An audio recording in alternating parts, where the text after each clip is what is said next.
temor, tremor.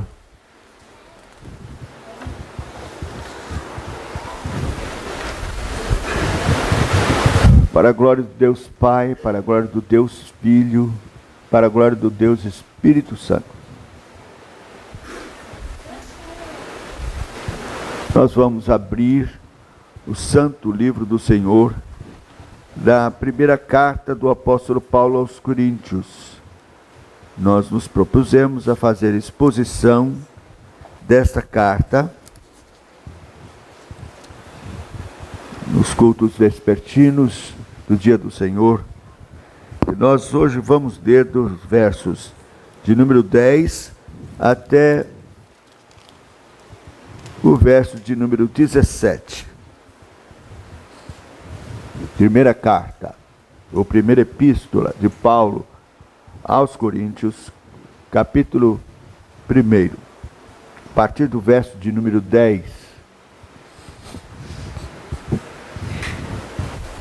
Ouçamos com atenção, interesse, amor, fé, a leitura do Santo Livro do Senhor. Rogo-vos, irmãos, pelo nome de nosso Senhor Jesus Cristo, que faleis todos a mesma coisa, e que não haja entre vós divisões. Antes sejais inteiramente unidos, na mesma disposição mental e no mesmo parecer. Pois a vosso respeito, meus irmãos, fui informado pela casa de Cloé, de que há contendas entre vós. Refiro-me ao fato de cada um de vós dizer: eu sou de Paulo, e eu de Apolo, e eu de Cefas, e eu de Cristo. Acaso Cristo está dividido? Foi Paulo crucificado em favor de vós? Ou fostes porventura batizados em nome de Paulo? Dou graças a Deus, porque nenhum de vós batizei, exceto Crispo e Gaio, para que ninguém diga que fostes batizados em meu nome. Batizei também a casa de Estéfanas. Além destes, não me lembro se batizei algum outro. Porque não me enviou Cristo para batizar, mas para pregar o Evangelho, não com sabedoria de palavra, para que se não anule a cruz de Cristo. Deus aplique sua santa, gloriosa, bendita palavra ao nosso coração. Vamos curvar a nossa fronte, vamos orar. Esse é um momento precioso, supino, maior no culto reformado, que é a pregação, esse meio de graça tão glorioso. Nós precisamos que o Senhor, pelo Espírito Santo, queira nos abençoar, queira nos visitar, falar ao nosso coração. Então vamos orar. Senhor, humildemente buscamos a Tua face nesse momento de pregação da Tua santa e bendita palavra.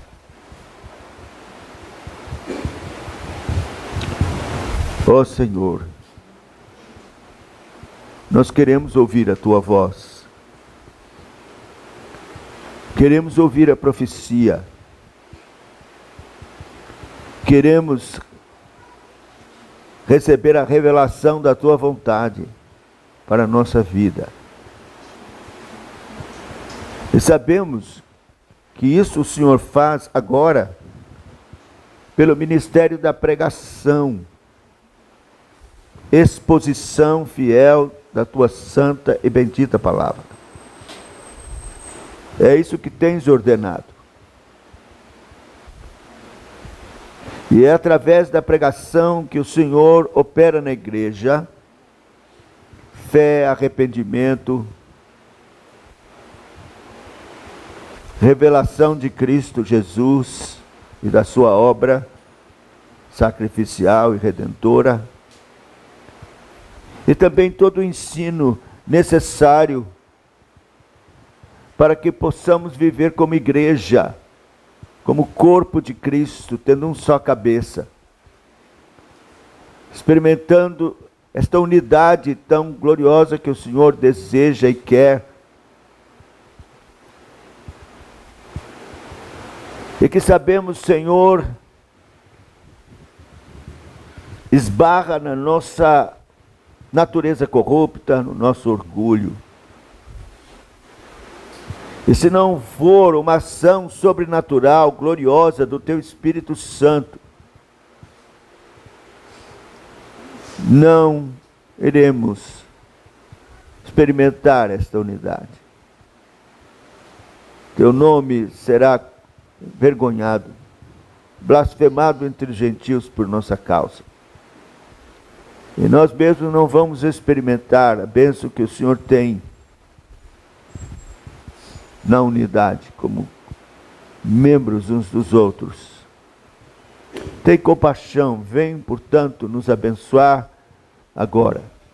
E se houver alguém aqui que se encontra, Senhor Deus, separado do Teu corpo, separado da igreja, que não está em comunhão com o Teu corpo, e é plano e propósito eterno do Senhor trazê-los e batizá-los pelo Teu Espírito no corpo. Então, Senhor, opera, age no poder do Teu Espírito Santo através da Tua palavra. Que haja arrependimento, fé no Senhor Jesus Cristo, e o Senhor mesmo possa operar o lavar regenerador e transformar estas vidas e trazê-las para o Teu aprisco. Tem misericórdia, faze isto, Senhor, glorifica o Teu nome, exalta o Teu nome, exalta Cristo, glorifica a Tua palavra. Também queremos aproveitar para pedir que a Tua palavra nos prepare para o momento glorioso que teremos ainda neste culto do Senhor, que é a celebração da ceia. Esta possibilidade tão gloriosa que o Senhor concedeu à igreja de termos a mais íntima e preciosa comunhão com o Teu corpo e com o Teu sangue, de nos alimentarmos de Ti. Ó Senhor, tem misericórdia, dá-nos aquele discernimento necessário, e tudo, Senhor, possa cooperar da parte do Senhor para que possamos usufruir todos os benefícios que o Senhor tem guardado neste sacramento tão santo. Tenha misericórdia, perdoa os nossos pecados mais uma vez, oramos no santo nome do Senhor Jesus, para a glória dele. Amém.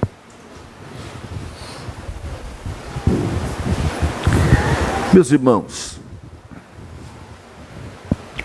o apóstolo Paulo, então, está escrevendo esta carta, ele o está fazendo de Éfeso, e ele recebeu algumas informações a respeito de como estava a igreja, inclusive perguntas que vieram também da igreja sobre vários assuntos da vida da igreja, da vida comum dos lares, casamento, dúvidas a respeito da ressurreição, da ceia do Senhor, e ele então está escrevendo, inspirado pelo Espírito Santo, pensando na igreja, com muito amor pela igreja, foi ele que plantou essa igreja, e ele sentia grande preocupação pelas igrejas do Senhor em toda parte, ele se fatigava por elas, e orava incessantemente pelas igrejas. E ele está, a gente percebe na carta, preocupado com relação à igreja. E especialmente neste momento, com o relato que ele recebeu de que havia partidos na igreja.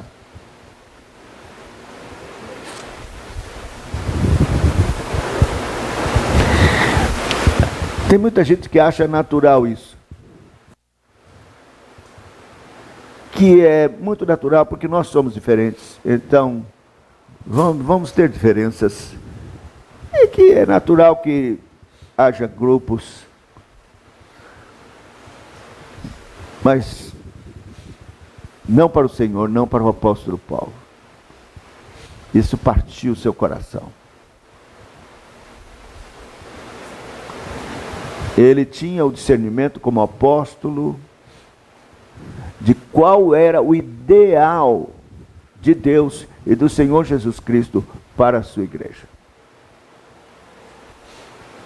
E ele sabia bem, pelo Espírito Santo, as implicações sérias, danosas, prejudiciais, comprometedoras no progresso espiritual e na fé dos irmãos, na sua comunhão com Cristo e na sua marcha como igreja, se isto prevalecesse, crescesse, continuasse, permanecesse na igreja. Meus irmãos, o Senhor Jesus mesmo estabeleceu um princípio fulminante de subsistência ou morte com relação a divisões. O Senhor Jesus diz: uma casa dividida não prevalecerá. Mais dia, menos dia, vai ruir.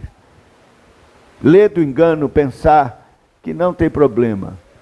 Em nome de uma tolerância, nós abrigamos dentro de guarda-chuva pensamentos errôneos, falsos, heréticos, destruidores. Em nome do amor, vamos acolher tudo isso.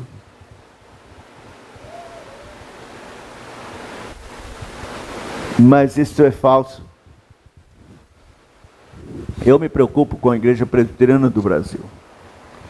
Nós estamos com esta filosofia na direção, nos concílios, de abrigar todo tipo de pensamento religioso, de culto ou de qualquer outra coisa, em nome da tolerância, para não haver divisão. Mas isso está errado. Dr. Mark Lloyd Jones diz assim: se não houver unidade na doutrina, não haverá unidade na igreja. Então nós precisamos lutar para que haja unidade na doutrina. Eu sei que não haverá unidade perfeita, mas especialmente nas grandes doutrinas, nós precisamos manter esta unidade. Então vamos ver aqui esse texto. O apóstolo então aqui agora vai registrar um apelo. Rogo-vos, irmãos, pelo nome do nosso Senhor Jesus Cristo. Veja, a palavra aqui é forte. Rogo-vos. Não é peço, sugiro. Não, é rogo-vos.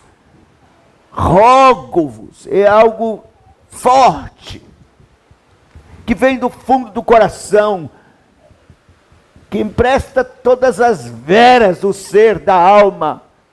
Algo que é tão sério, tão importante, que não não serve só pedir.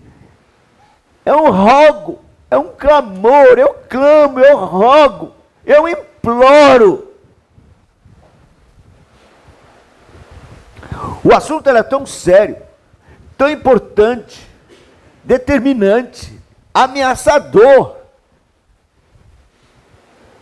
e que entristecia tanto o coração de Cristo, que ele diz: rogo-vos, eu rogo, irmãos. E veja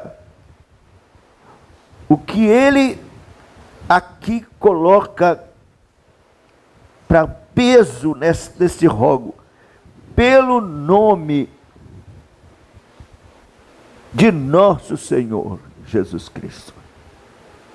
Ele os exorta a terem unidade e amor fraternal, repreende-os por sua divisão.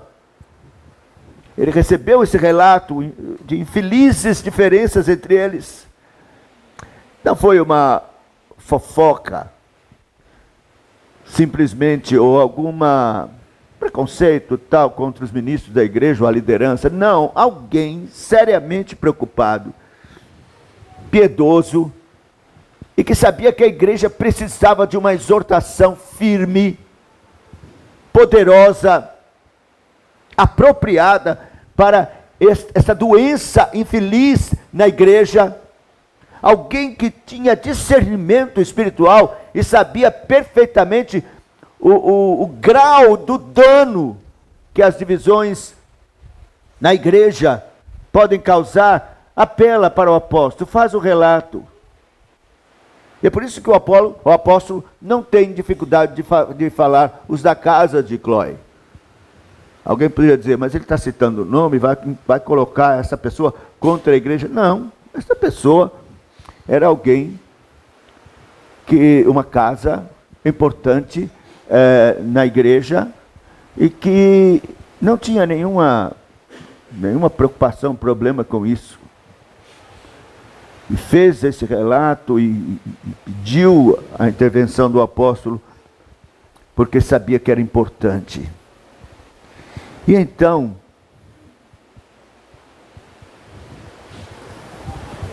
a sua palavra é incisiva e comovente. Rogo-vos, irmãos, pelo nome do nosso Senhor Jesus Cristo. Como se quisesse dizer, se vocês têm qualquer consideração, amor para com esse nome querido e digno, pelo qual vocês são chamados, sejam unânimes.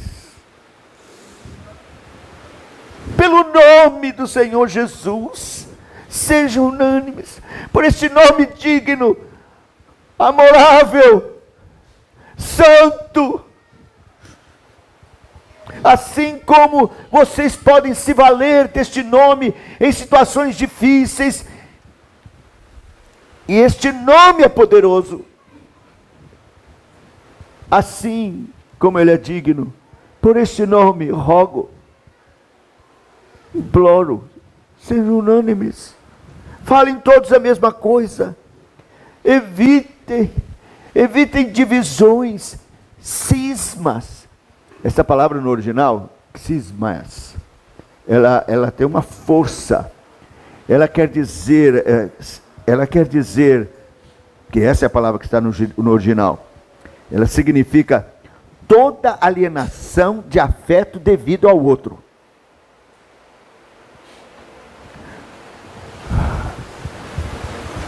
O afeto que Deus exige de nós para o outro, e que devemos ao outro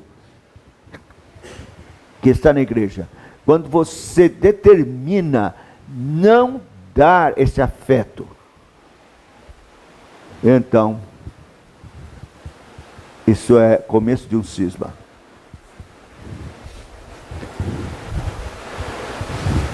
E é sério isso, porque nós devemos esse afeto uns para com os outros.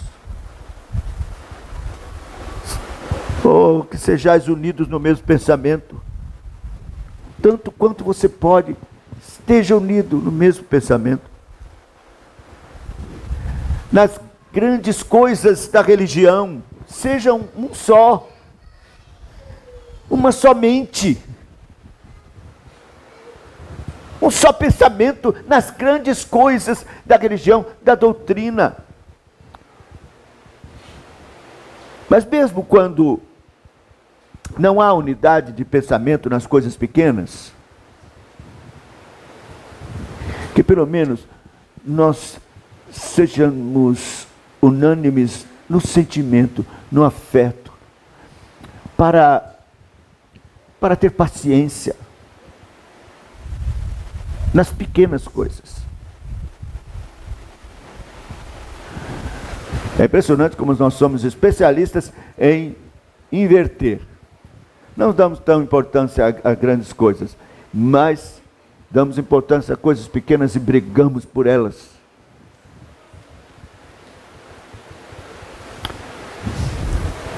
Então, meus irmãos,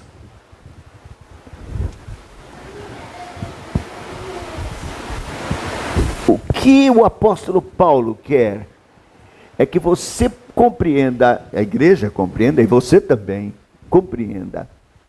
A igreja compreenda que a falta de unidade não é um problema só localizado no corpo, mas é um problema que se reflete em Cristo, que ofende a Cristo. Não há como nós estarmos na igreja tranquilos, pensando que estamos servindo a Cristo, desunidos.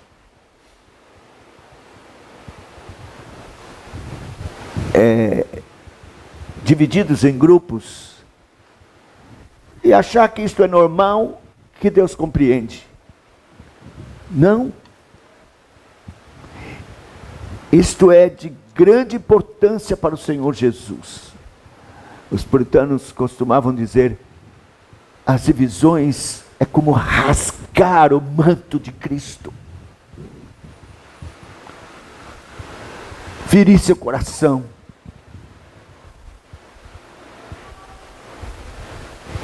É tornar o manto de Cristo em trapos.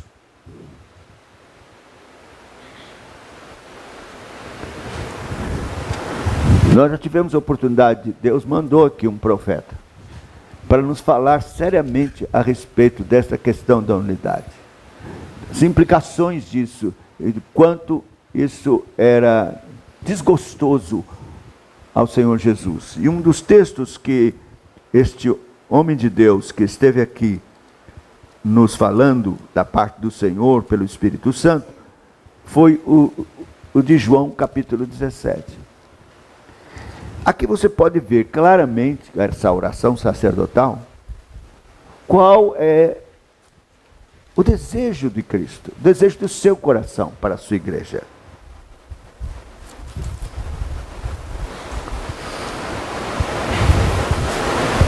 No verso 17 em diante deste capítulo memorável 17 de João 17, ele diz: santifica-os na verdade, a tua palavra é a verdade. Veja, é o Senhor Jesus que está orando. Assim como tu me enviaste ao mundo, também eu os enviei ao mundo. E a favor deles eu me santifico a mim mesmo, para que eles também sejam santificados na verdade.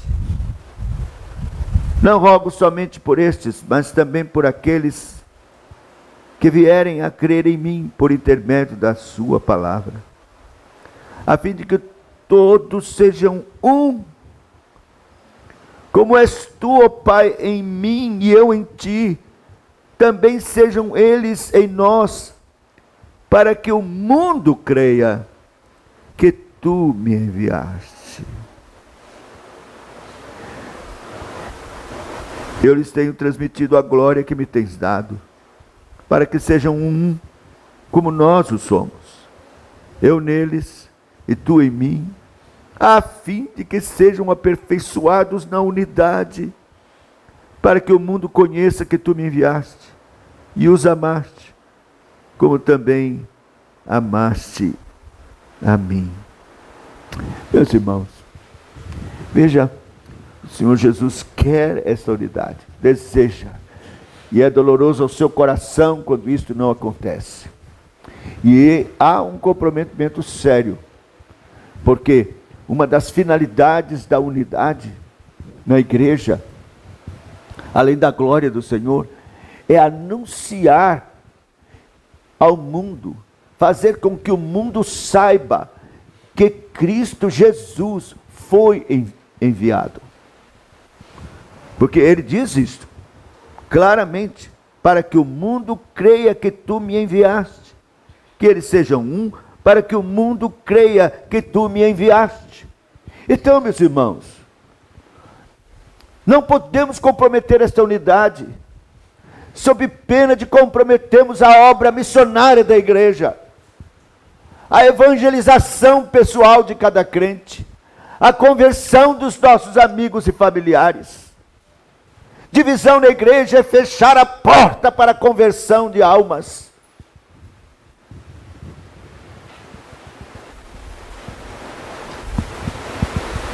Não podemos.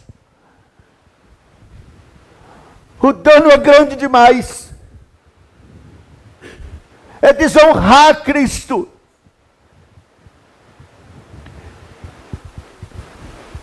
Então, não, por amor, é como, voltando lá ao apóstolo, por amor do nome santo do Senhor Jesus Cristo, eu rogo, por este nome santo, eu rogo, pela honra deste nome tão digno, eu rogo,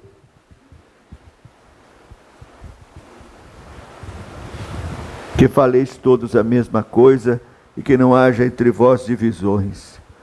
Antes sejais inteiramente unidos na mesma disposição mental e no mesmo parecer.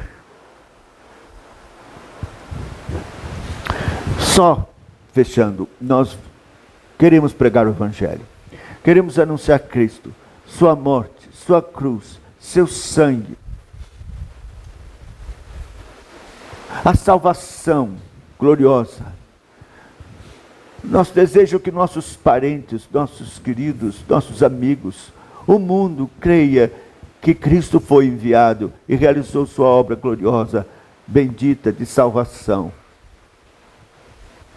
Mas nós mesmos podemos ser empecilhos, estorvo, para que essas almas preciosas, por quem Cristo morreu,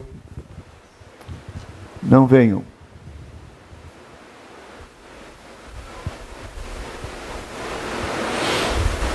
Isso é desonrar Cristo.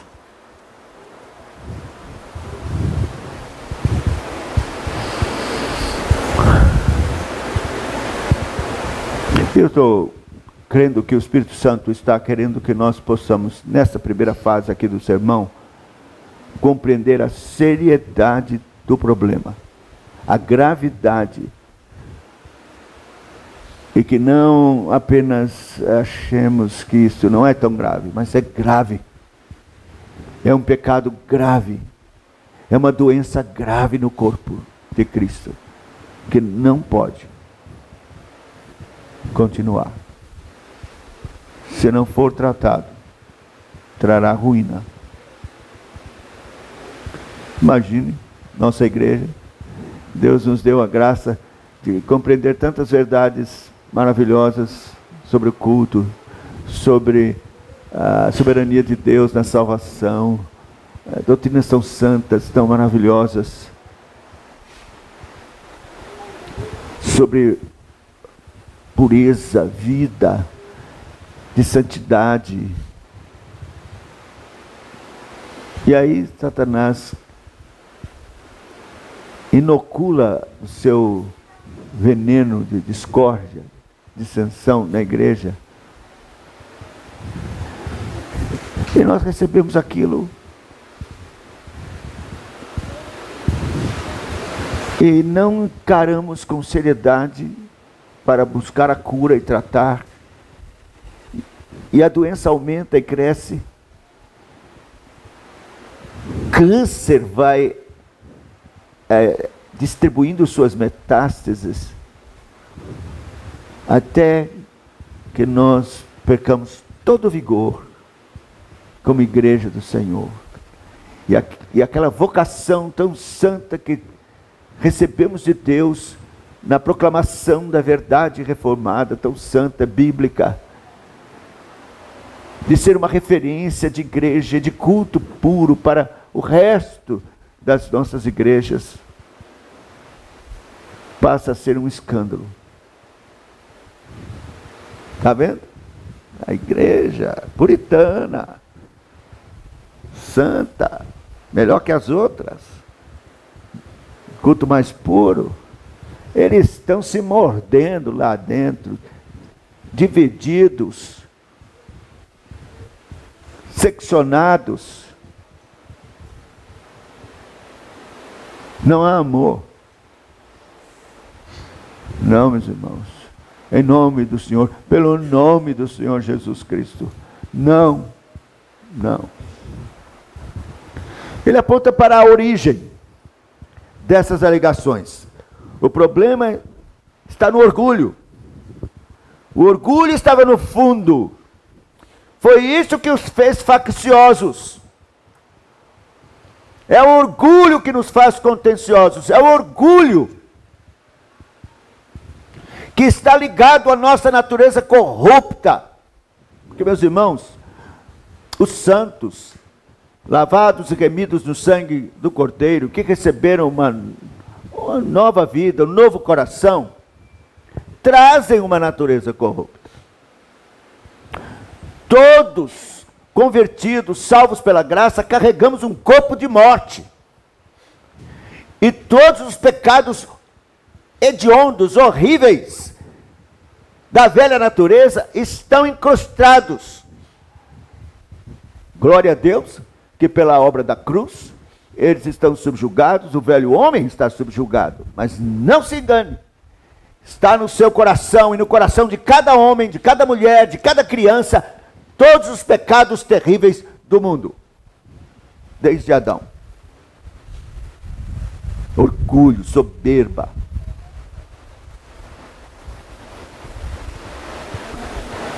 homicídio, adultérios, tudo está dentro do coração, mesmo do crente. E é esse orgulho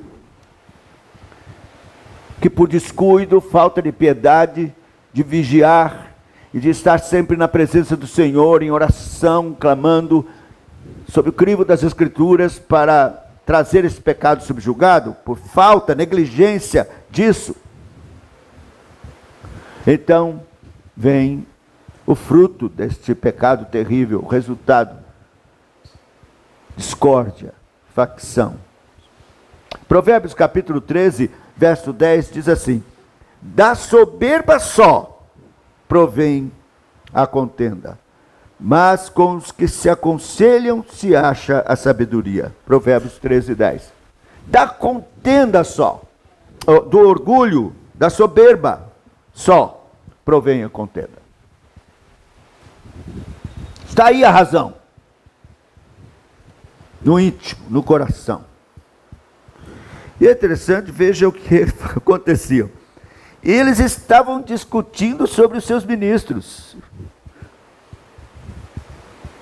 Paulo e Apolo, eles eram ambos ministros fiéis de Cristo, ajudantes da fé. Mas aqueles que estavam dispostos a serem contenciosos, dividiam-se em partidos e colocavam os seus ministros à frente de suas várias facções. Alguns gritavam: eu sou de Paulo, talvez como o professor mais sublime, espiritual. Outros: eu sou de Apolo, talvez como orador mais eloquente. Outros: não, eu sou de Cefas, Pedro, talvez pela autoridade advinda da sua idade mais avançada, e principalmente porque esteve com o Senhor, era um dos mais elevados no colégio apostólico, ou talvez porque tenha sido apóstolo da circuncisão, e então aqueles que tinham tendência mais judaizante: eu sou de Pedro. E alguns diziam: não sou de nenhum deles, eu sou de Cristo. Quer dizer, eu sou melhor de todos vocês, o meu é maior, eu sou de Cristo. Incrível.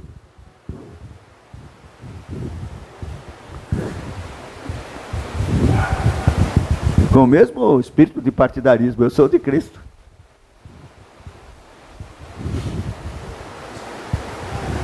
Eu sou mais espiritual, sou de Cristo. Meus irmãos, isso não é só vergonha para a religião, mas é também evidência muito melancólica da corrupção e depravação da natureza humana.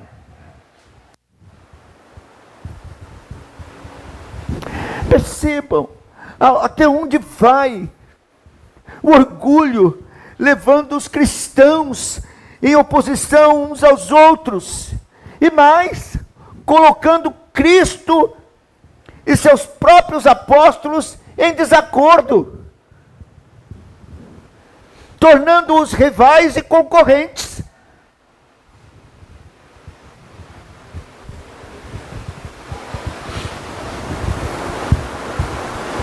Pois a vosso respeito, meus irmãos, fui informado pelos da casa de Cloe de que há contendas entre vós. Refiro-me ao fato de cada um de vós dizer: eu sou de Paulo, eu de Apolo, eu de Cefas e eu de Cristo. Agora, a resposta do apóstolo Paulo é simplesmente uma coisa extraordinária. Eu diria isso é mesmo o Espírito Santo, para dar tanta sabedoria a este apóstolo. Ele diz: acaso Cristo está dividido? Porque se for assim, Cristo está dividido? Não, Cristo não está dividido. Não pode. É o corpo dele, unido, ligados por juntas e medulas. Veja o que ele diz aqui nesta mesma carta, no capítulo de número 12. O conceito precioso do corpo de Cristo e da sua unidade orgânica. Veja, 1 Coríntios 12,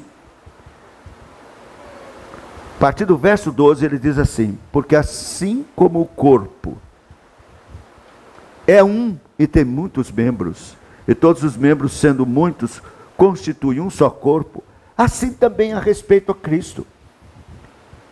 Verso 13: pois em um Espírito somente, todos nós fomos batizados em um corpo, quer judeus, quer gregos, quer escravos, quer livres, e a todos nos foi dado beber um só Espírito. Porque também o corpo não é um só membro, mas muitos. Se disser o pé, porque não sou mão, eu não sou do corpo, nem por isso deixa de ser do corpo. Se o ouvido disser, porque não sou olho, não sou do corpo, nem por isso deixa de ser. Se todo o corpo fosse olho, onde estaria o ouvido? Se todo fosse ouvido, onde estaria o olfato? Mas Deus dispôs os membros, colocando cada um deles no corpo, como lhe aprouve. Se todos, porém, fossem um só membro, onde estaria o corpo? O certo é que há muitos membros, mas um só corpo. Não podem os olhos dizer à mão: não precisamos de ti, nem ainda a cabeça aos pés: não preciso de vós. Pelo contrário, os membros do corpo, que parecem ser mais fracos, são necessários. Isso que nos parecem menos dignos do corpo, a esses damos muito mais honra, não é? Também os que em nós não são decorosos, revestimos de especial honra. Mas os nossos membros nobres não têm necessidade disso. Contudo, Deus coordenou o corpo, concedendo muito mais honra àquilo que menos tinha, para que não haja divisão no corpo. Pelo contrário, cooperem os membros com igual cuidado em favor uns dos outros. De maneira que se um membro sofre, todos sofrem com ele. E se um deles é honrado, com eles todos se regozijam. Ora, vós sois o corpo de Cristo, e individualmente membros deste corpo. Veja, meus irmãos, É isto que é o corpo de Cristo. E a pergunta é: acaso Cristo está dividido? Não. Naquilo que Ele, o Senhor, ordenou, o corpo é uma unidade orgânica, chamada corpo de Cristo, sendo Ele o cabeça. Não pode, não está dividido. E agora, o apóstolo, para dar peso ainda maior ao fato desta nossa união com Cristo, ele diz assim: foi Paulo crucificado em favor de vós? Meus irmãos, ele está dizendo: olha o absurdo que vocês estão fazendo de ter um grupo, eu sou de Paulo. Quem foi crucificado por vós? Cristo foi crucificado. Cristo foi crucificado por vós. Não Paulo. Não, Cristo foi crucificado por mim.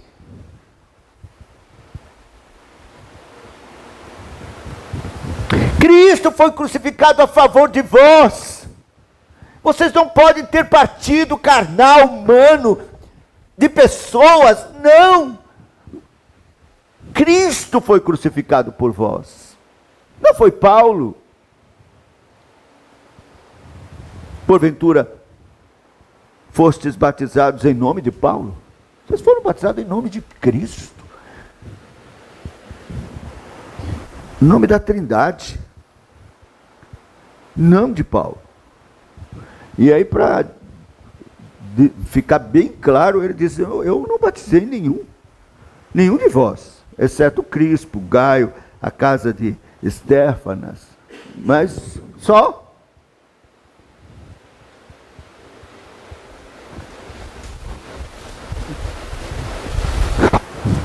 Certamente ele preferiu deixar que seus auxiliares, o Timóteo, o outro, que estivesse com ele auxiliando no trabalho da implantação daquela igreja, que batizassem. Exatamente porque sabia que poderia, até mesmo no futuro, alguém dizer: fui batizado por Paulo. Isso não tem importância alguma. Vocês foram batizados em nome do Senhor Jesus, em nome de Cristo.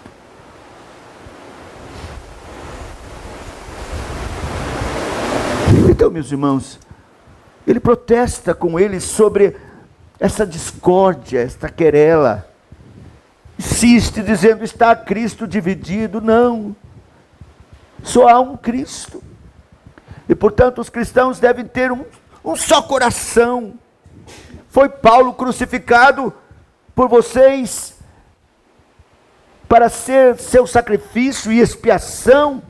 Não. Cristo é nosso sacrifício e expiação.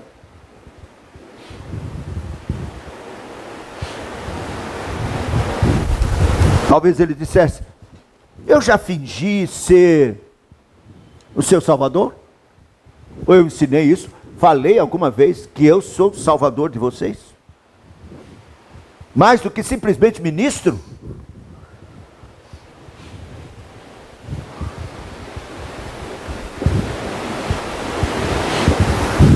Vocês passaram a ser, depois deste rito sagrado, dedicados ao meu serviço, a me servir, a ser meu discípulo pelo rito sagrado do batismo? Teria eu reivindicado esse direito de vocês a dependerem de mim? Tais reivindicações são apropriadas somente a Deus, ao Redentor. Não somos ministros, nada mais que instrumentos. Jamais pretendemos ser colocados em lugar de Cristo. Meus irmãos, os ministros, os líderes, pessoas que Deus pode utilizar e usar dentro da igreja, líder da mocidade, líder das senhoras, dos homens, presbíteros, pastores, líderes da igreja. Existem, não para usurpar o lugar de Cristo, a autoridade de Cristo, de jeito nenhum. Nem de incentivar qualquer coisa nas pessoas que se pareça com a transferência da autoridade de Cristo para eles. Não! Ele é o nosso Salvador e sacrifício. Ele é o nosso Senhor e guia. E é bom para as igrejas que não haja nome de distinção entre nenhum dos auxiliares, ministros, instrumentos de Deus. Porque Cristo não está dividido e não pode estar.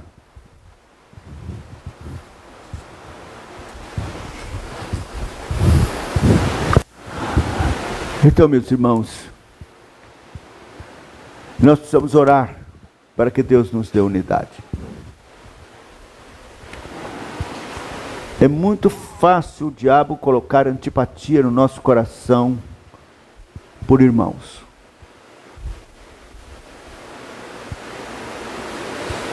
Porque nós falhamos, nós erramos.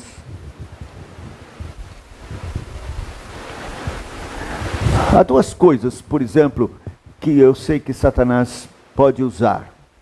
Concluindo. Por exemplo, ele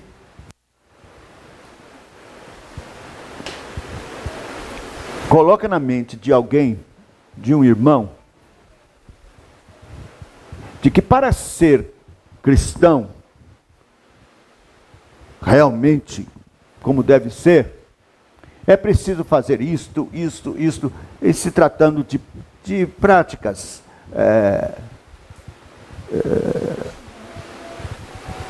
só que são coisas que não estão ordenadas por Deus e que são preceitos de homens. Então qual é a sua atitude? Você diz assim: não é certo isso que este irmão está colocando. Não é certo. Mas o que eu vou fazer é orar por ele.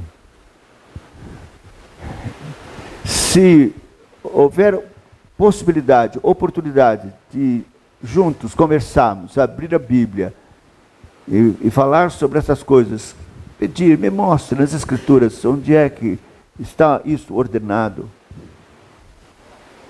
Porque nós devemos respeito e obediência à palavra de Deus e não ao que as pessoas concluem pela sua própria mente. Onde está na Escritura?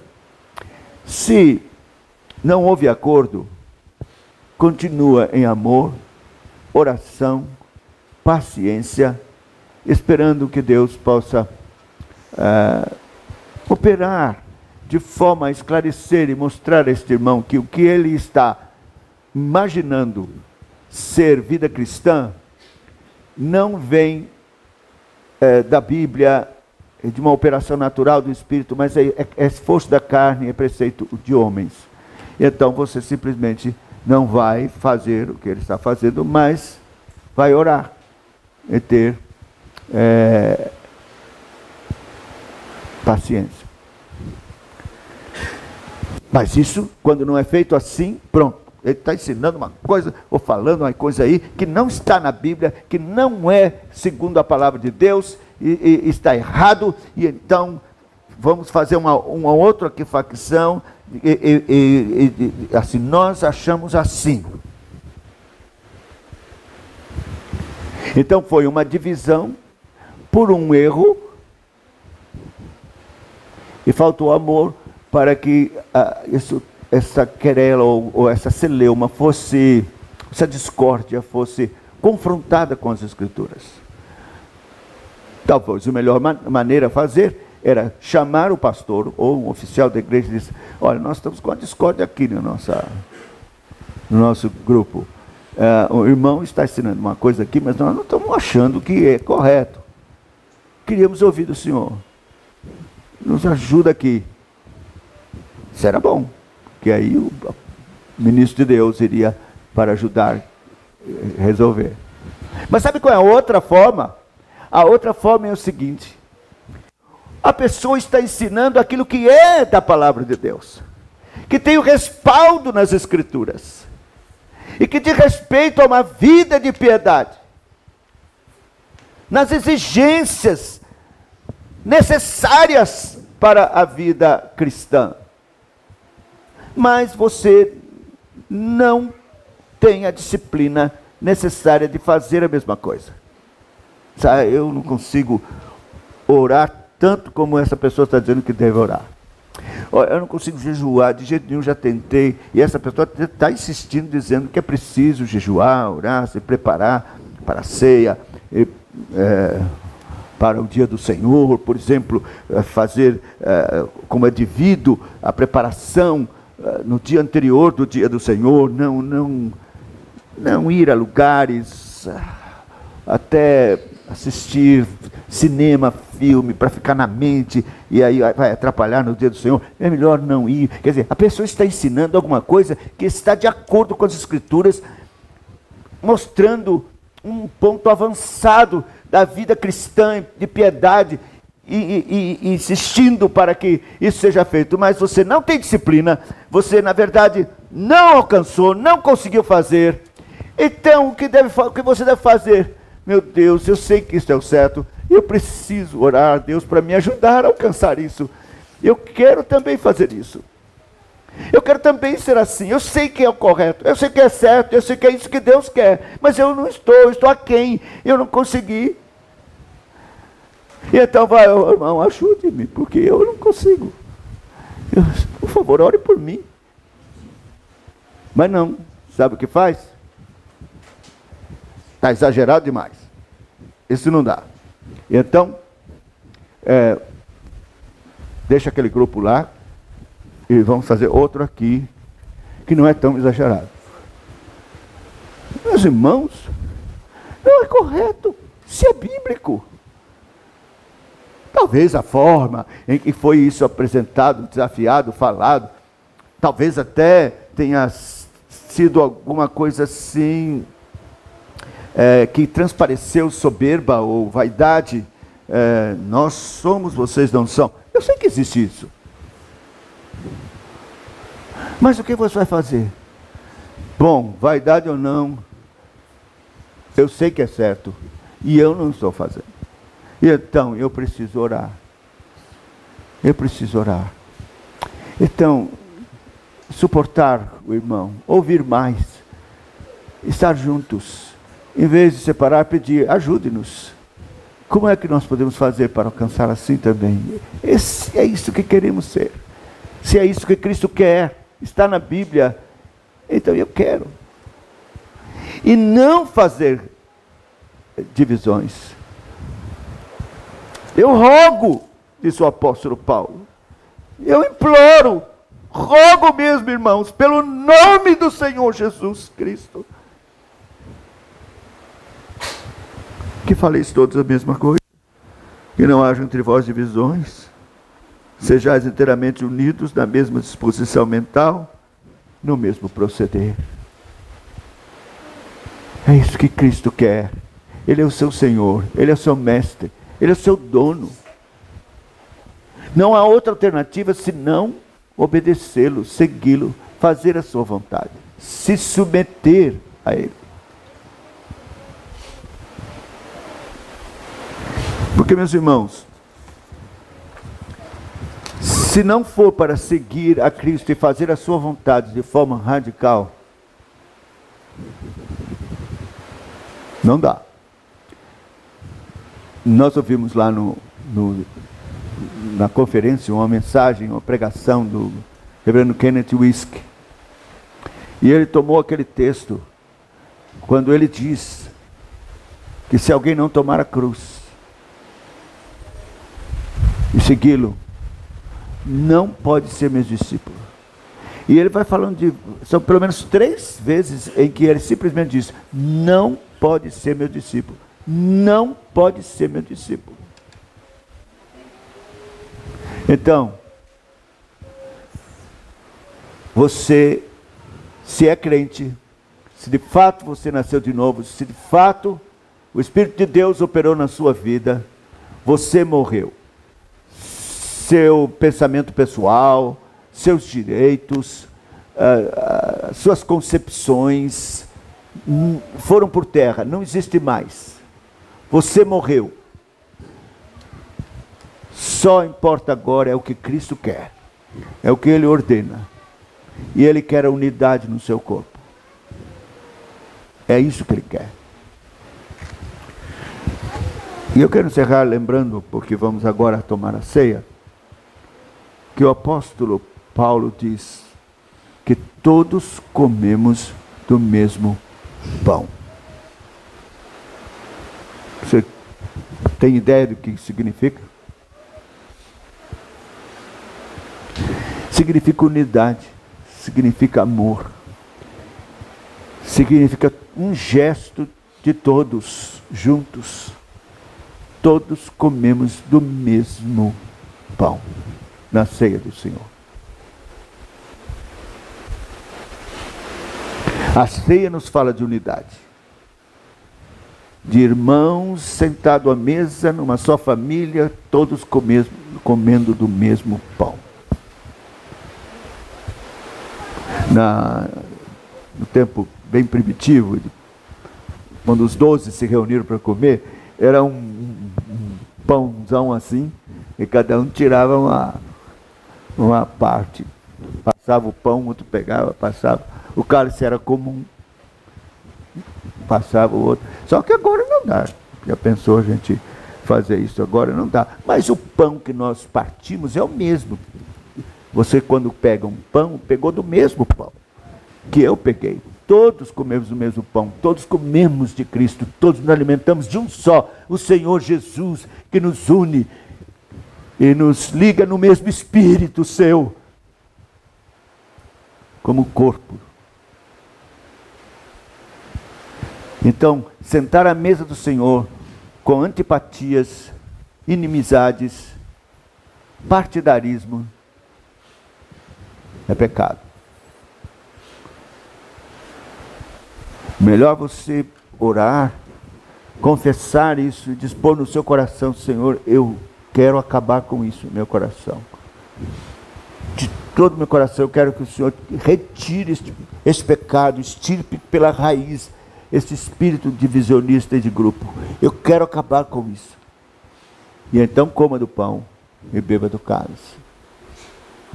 Mas se não houver essa disposição, nem confissão, se você continua com a inimizade no seu coração e com as preferências, desprezando outros, não coma não. Porque senão você estará comendo juízo para si. Que Deus tenha misericórdia de nós e possa nos abençoar. Nós vamos cantar o Salmo de número 23.